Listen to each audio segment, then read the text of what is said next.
Hey everybody. Yesterday I talked about making a decision and more importantly, when you make that decision, taking action. I want to help you put that into context.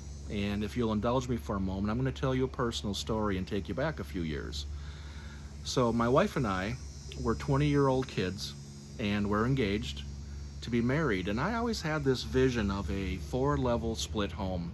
Walk in the main level, half a flight up to bedrooms, half a flight to a half basement, and then down below the main level to a full basement.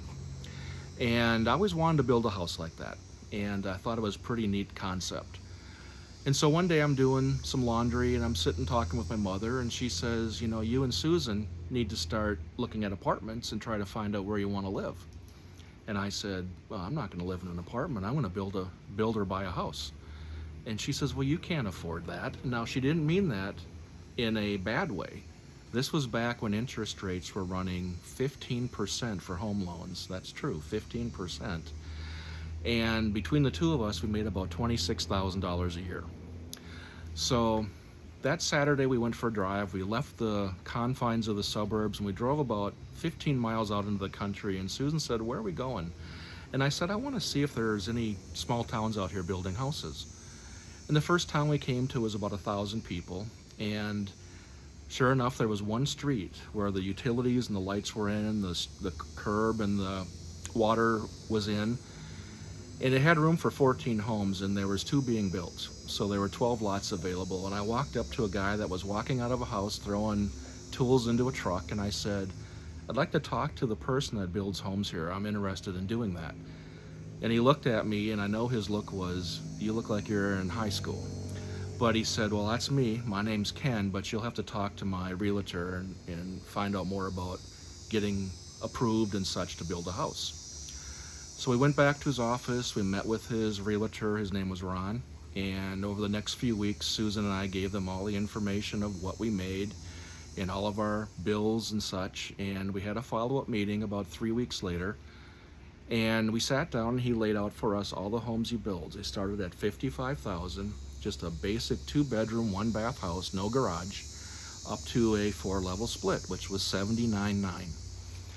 And his realtor says, well, I got you pre-approved, but the max I can get you is $55,000. And the builder, Ken, said, well, I guess we're building the basic ranch house. And I said, no, I want the 4-level split. He says, well, you can't afford it. We're $25,000 apart.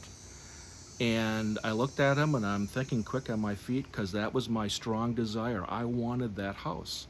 And I wasn't going to let it go that easy. So I said, well, what if we do all of the shingling and roofing, put the decking on, do all the roofing and shingling, how much would you take off the price? And he looked at his realtor and they looked at each other quizzically, but he pencil sold it down and said, well, it would get you here, but you're still quite a ways away. And I said, okay, what if we do all the siding?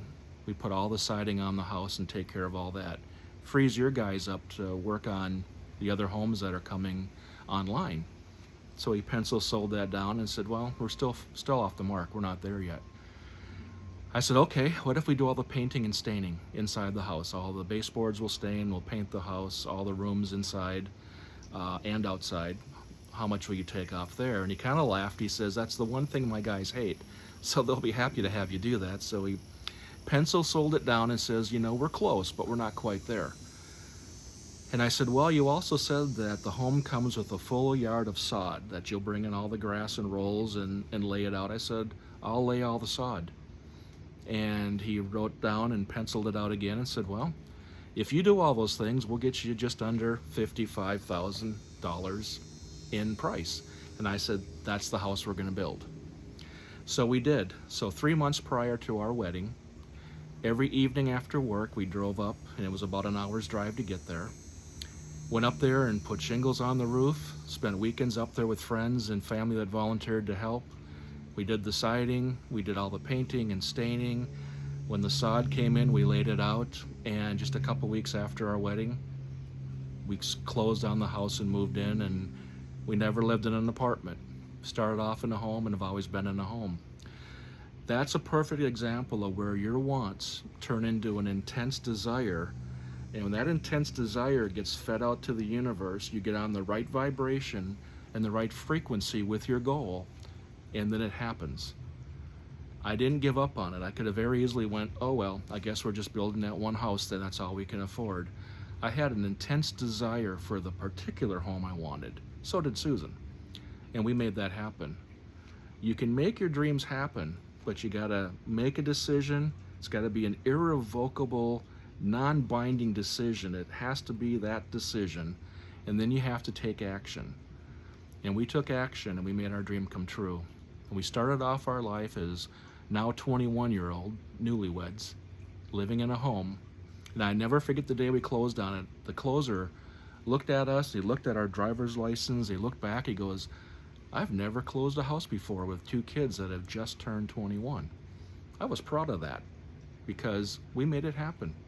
No one did it for us. We made it happen. You can make your dream happen. Go for it. Have a great day.